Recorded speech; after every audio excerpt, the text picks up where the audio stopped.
The world feels unstable. Technology is transforming the ways we think and work. Inflation is out of control. Companies are laying people off. There's political dysfunction. There's political upheaval. And I actually think this is the perfect opportunity for Stoicism. For thousands of years, Stoicism has been a philosophy designed to help us remain secure in times of instability, to remain stable in moments of change and upheaval. And that's what we're going to talk about today, what the Stoics can teach us about dealing with change and disruption, and how we not just get through it, but we turn it into a competitive advantage.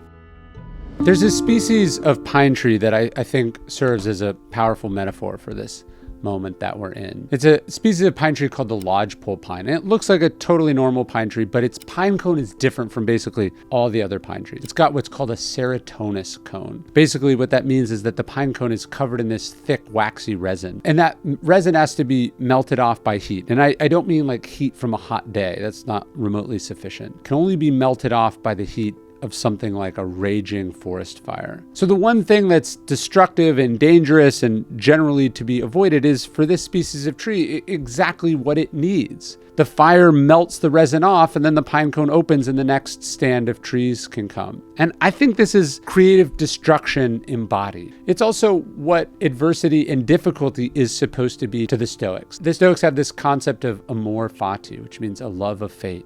Like you don't want it, you didn't choose it, but you can't be what you're capable of being without being exposed to stress and difficulty. And in fact, it's not till we're exposed to adversity or difficulty, till the change we dreaded happening happens. Until then, we're not capable of being what we're capable of being. And sure, we wouldn't choose the adversity or the difficulty or the circumstances. It's not fair. It was quite possibly preventable. Maybe it was even something you warned against. It's definitely not your fault. But here you are. And so the question is, who are you going to be? What are you going to do about it? What is it going to open up inside you? Again, I see this being the story of Marcus Aurelius, the floods and the famine and the plague and the wars and the disasters. This is what allowed him to be what he was. This is what made him great. He wouldn't have chosen it. It wasn't fair, but we admire him all the more for it. And so we are going to constantly be put to fire in our own lives. We are constantly going to be exposed to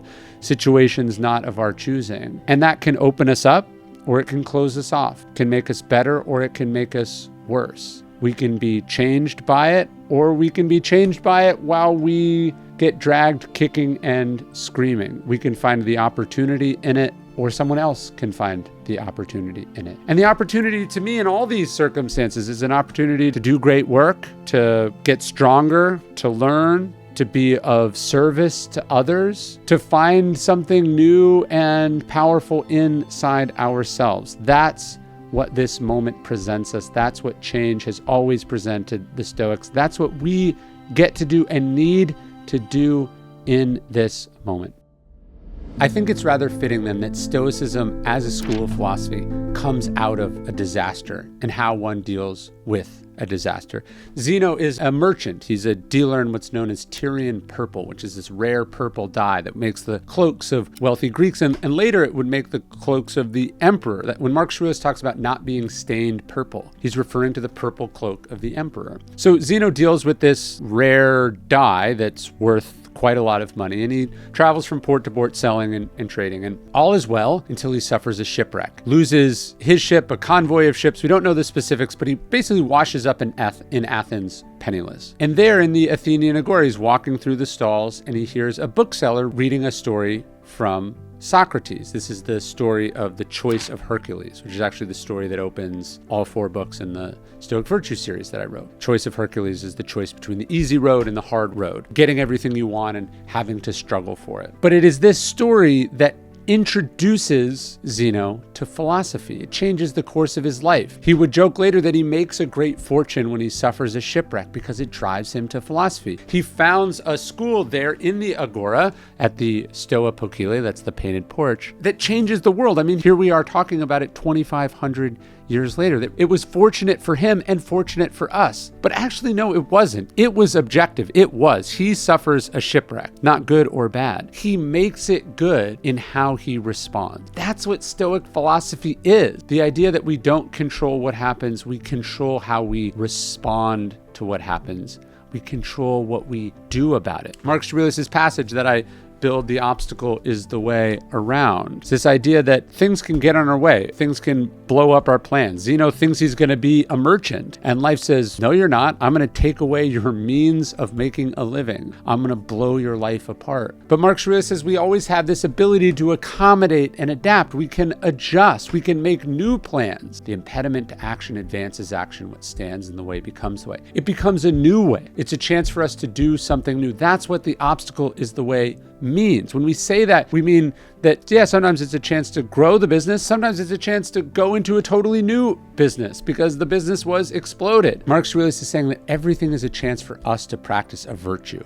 And that's how we have to see it. We see that the change that's happening, we see that the things that are occurring, we see that the disruption, we see the things that other people are seeing as negative, we see them as a chance for us to be great, for us to practice virtue, for us to be excellent. That's what it means to say that the obstacle is the way. That's what Stoicism is about. And that's actually one of my favorite quotes in Meditations, where Marcus Aurelius says, you want to cultivate this kind of adaptability that takes whatever life throws at you, and you're able to say, this is exactly what I was looking for. In fact, Epictetus would say that's the whole point of philosophy, to be able to get to a place where anything and everything that happens, you're able to say, this is what I trained for. I'm ready for this.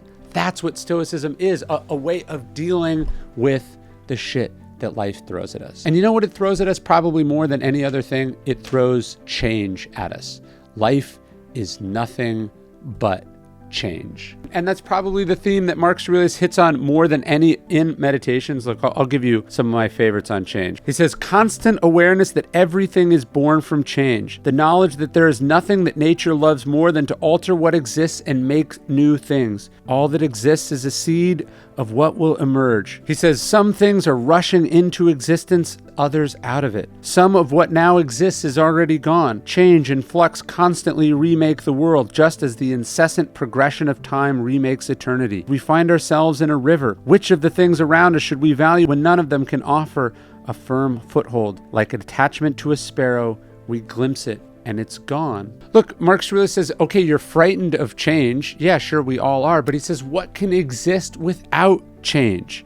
And I think it's worth remembering that the things you don't want to change, how did they get like this? From change. We are the products of change. And the more we think we can cling, that we can keep things the way that they are, the crazier we're being. In Discipline is Destiny, I talk a lot about Queen Elizabeth II. And you might think that a monarch like that, the head of an institution that has been there for hundreds and hundreds of years, is all about rigidity and tradition. And she is in some sense, and yet she was also the recipient and the embracer of unimaginable change. I mean, she reigns for 70 years. Think of the world at the beginning of her reign, at the end. It literally remakes itself. Most of the countries on earth at her death did not exist when she was born. The world is constantly changing. She would actually quote an Italian novelist as one of the mottos for the royal household. It was that if things are going to stay the same, then things are going to have to change. If we rigidly think that we can keep them as they are, we're going to be crushed, we're going to be broken, we're going to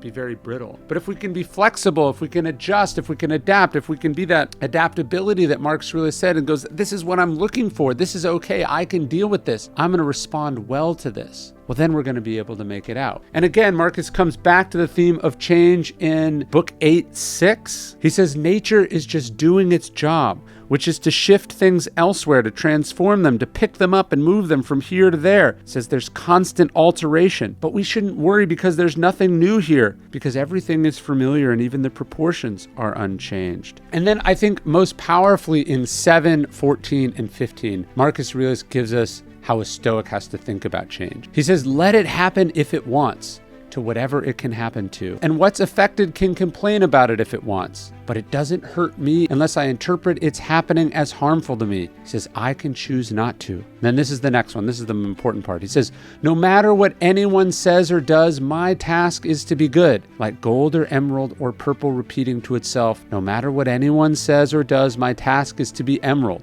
my color undiminished. The point is that whatever happens, however life changes, whatever disruption occurs, our job remains the same. Our job is to remain good. Our job is to rise to the occasion, to step up and meet that thing in front of us. He talks about this in 7:8 as well. He says, forget the future. When and if it comes, you'll have the same resources to draw on. That is to say, philosophy. We have these tools. We have been through adversity. We have been through difficulty. We have a recipe from the Stoics. We have a mandate to be good, to do good, to serve the common good, to stay true, to stand upright, to persevere. That's what this moment is going to demand of us. Whatever it's bringing it about, whatever the particulars of the change or the problem or the circumstances are, we can take a lot of solace and security in that what we are supposed to do remains the same and remains clear.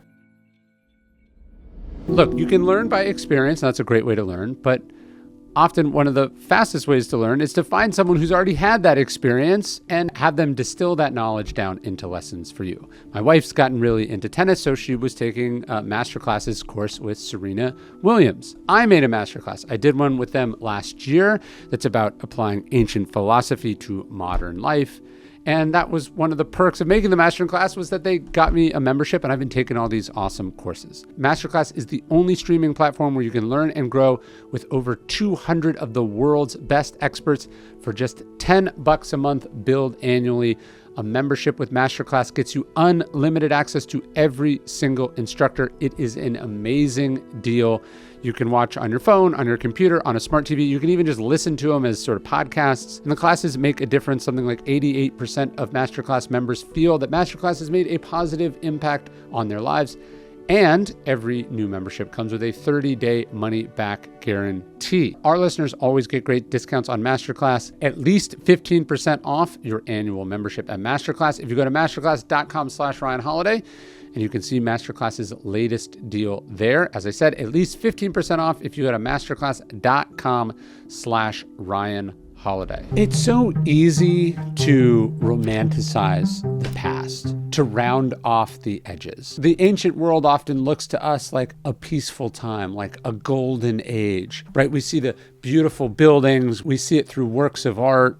We read their thoughtful philosophical texts, and we can forget that they didn't live in the past. They did not live in stable times. They didn't know what was going to happen next. Think of Socrates. He lived through a great power conflict between Athens and Sparta, a war that lasted for decades that he himself had to fight in and lost friends in. And then the war in which his country loses gives way to a time known as the time of 30 tyrants. Seneca lives in the time of Nero, one of the worst leaders there ever was. Sure, he was rich and powerful himself, but he and so many Romans were constantly at the whims of a madman. And there is also a series of rebellions and financial crises and fires in Seneca's time. Epictetus lives through this same time, but from a very different end of society. He is a slave. He is tortured. His labor and his life is taken from him. Think about Marcus Aurelius. There's a flood and a famine, which leads to a plague and a pandemic and leads to wars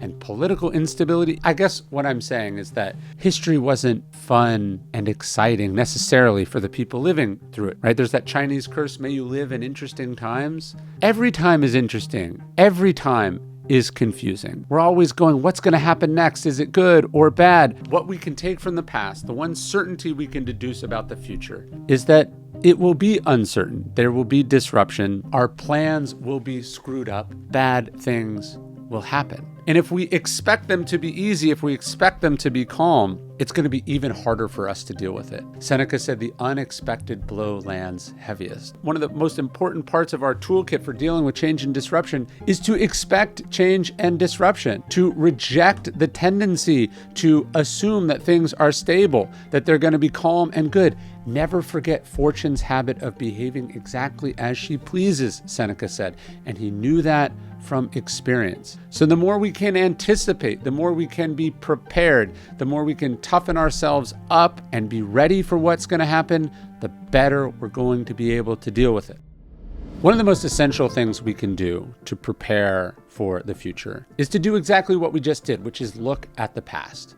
Zoom out. We can take the wider view. Marcus Aurelius talks about looking how empire bleeds into empire, emperor into emperor, action into action, how history is the same thing happening over and over and over again, remembering that what happened then is going to happen again. In Meditations, what we see Marcus Aurelius doing is zooming out. He says you always want to take Plato's view. This is what he's doing in his journal. Actually, astronauts have talked about this. Almost everyone that's seen the Earth from a distance talks about how it calms them down. They call this the overview effect. Your petty concerns go away, petty distinctions go away. You feel a kind of connection to all humans. You feel a connection to the environment. You feel a sense of obligation to other people. Your anxiety is turned down. By zooming out, we see how insignificant most of the things we worry about are.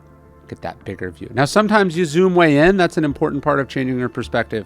But oftentimes it's about zooming out. You think about the things that you were stressed about 10 years ago, 20 years ago. You think about the things you were worried about last week, last month, last year, a decade ago. How few of them came to pass, how you were able to deal with them, how they weren't as big a deal as you thought they would be. By alternating and changing our perspective, by thinking about what's happened historically, it gives us perspective. It lets us integrate this thing into our life. And the act of journaling is a really important place to do this.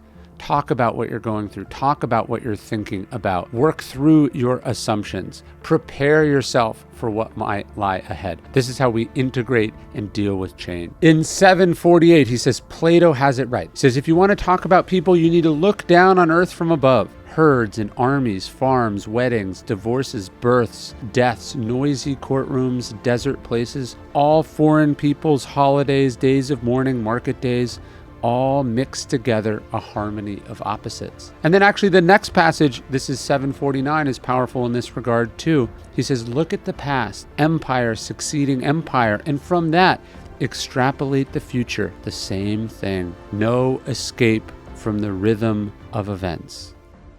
Epictetus said that a great athlete doesn't talk or think a lot about whether something was a good throw or a bad throw. He says because they're too busy catching it and throwing it back, catching it and throwing it back. And he believed that Socrates, who again lived through a great power conflict, who lived through persecution and criticism, he experienced all sorts of difficulty in life. Epictetus believed he was one of the greatest athletes ever because of how he caught it and threw it back, caught it and threw it back, how he dealt with what life put in front of him. And that's how we want to see ourselves, as someone whose job it is to catch it and throw it back, catch it and throw it back. Not to say, oh, this is terrible. Oh, this is unfair. Oh, it should have gone differently.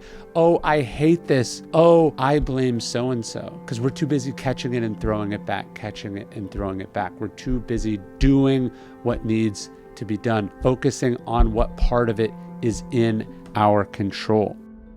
And as I wrap up, I want to give you one more quote from Marcus Aurelius about change that I think is worth thinking about here. And it's Marcus Aurelius 5:23. He says, keep in mind how fast things pass by and are gone, those that are now and those to come. He said, existence flows past us like a river. The what is in constant flux. The why has 1,000 variations. Nothing is stable, not even what's right here. The infinity of past and future gapes before us, a chasm whose depths we cannot see. And then this is my favorite. He says, so it would take an idiot to feel self-importance or distress, or any indignation either, as if the thing that irritates us lasts. This is just a few passages over from the reminder that things that get in our way present us the opportunity. The impediment to action advances action. What stands in the way becomes the way. We have a chance to embrace this, to make the most of it, to become something that we need to be, even if it doesn't feel that way.